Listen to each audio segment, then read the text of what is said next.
If you are already tracking your daily spending, congrats.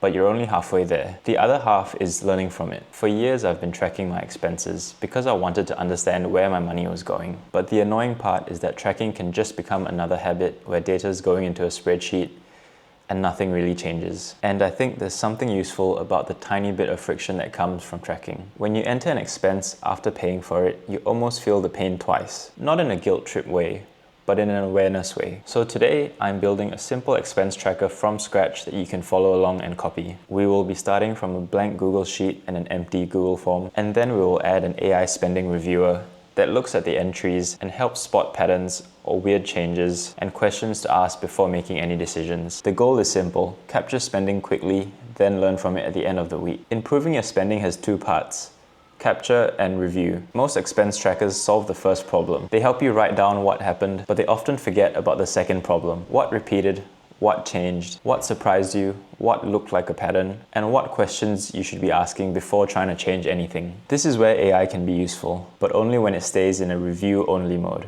Remember that this isn't about judging your purchases. It's about building awareness and then using that awareness to make better decisions in the future. We're gonna start off simple with a blank Google Sheet. For this video, we'll only have 2 sheets inside. Remember, this is not a polished app. It's a simple workflow. The first is the expense tracker sheet, which Google Form will help create for us. The second is a weekly review sheet where we will put the AI review results. Now, we'll be creating a form from within the Google Sheet. I think this is the easiest way that we can link both applications. The point of this form is speed and convenience. If tracking takes too long, it's much harder to get into the daily habit, so we only really want the fields that help with the review later. I've pre-made the forms, so please feel free to slow down the video or pause it and copy what you want. In this case, we'll be using fields such as date, amount, category, merchant, need or want, and notes. I forgot to mention this earlier, but the notes field is especially important as it can add context to your spending. For example, was it an office day? Were you just tired? Or was this just a one-off purchase? The context is very useful for the weekly review because it makes it sound less robotic. Remember, you can also always add on more fields as needed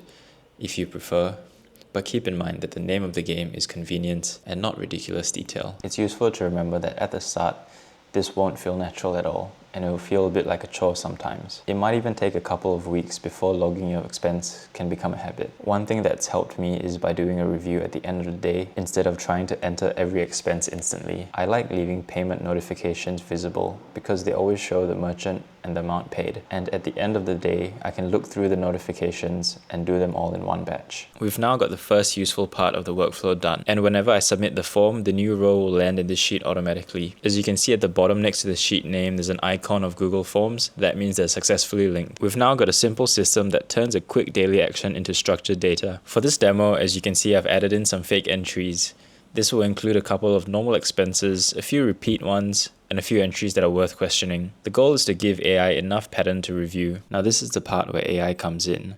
I'm not asking it to make me a budget. I'm not asking it to tell me what to cancel. I'm only asking it to review the week and show me what's worth looking at. The boundaries matter here. Use only facts. No financial advice. No pretending it knows my life from just a few rows. Just patterns, changes, and questions. For now, we're starting this manually, and this is the prompt that we're going to use. We're also going to be attaching a link to our Google Sheet. It's important at this stage that we do not want AI to have full control of our data. We want to keep it read only. I want AI to review the data, not update the spreadsheet. So we have to make sure that our Google Sheet access is for viewer only. I'm also asking for a nice output in a very specific format, not a nice paragraph, not a markdown table. We want a tab separated table that can be pasted straight into Google Sheets. That matters a lot because we want the review to be part of the tracking, not stay trapped in a chat window. The columns we want are week reviewed, section, item, finding, evidence from sheet, review status, question to ask,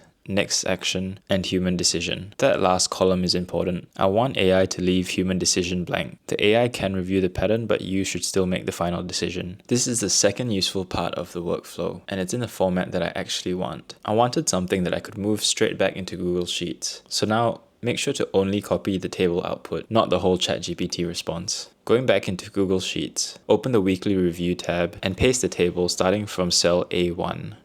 Which is the one on the top left. And because we asked for a spreadsheet ready output, each part lands in its own column: week reviewed, section, item, finding, evidence, status, question, next action, and human decision. That way the tracker has 2 layers, daily capture and weekly learning. The human decision column has been deliberately left blank. This is where you decide what actually matters. AI can always point out a pattern, but you still make the final call. Maybe a delivery fee was worth it. Maybe a subscription was useful. Maybe a weird expense had a good reason. The context lives with the person, not with the spreadsheet. Since we don't have full automation just yet, we have flexibility with the review cadence. You could review it every night, every few days, or every week. I'd suggest doing this manually just for a couple weeks to see if you actually follow through with it. If you aren't able to build the habit, automation would just be making another system that you wouldn't be using. Once this manual version starts to make sense, Make or N8N can automate the boring parts. The future version is more like the form submission goes into Google Sheets. Once a week, Make or N8N reads the new rows. AI then creates the review,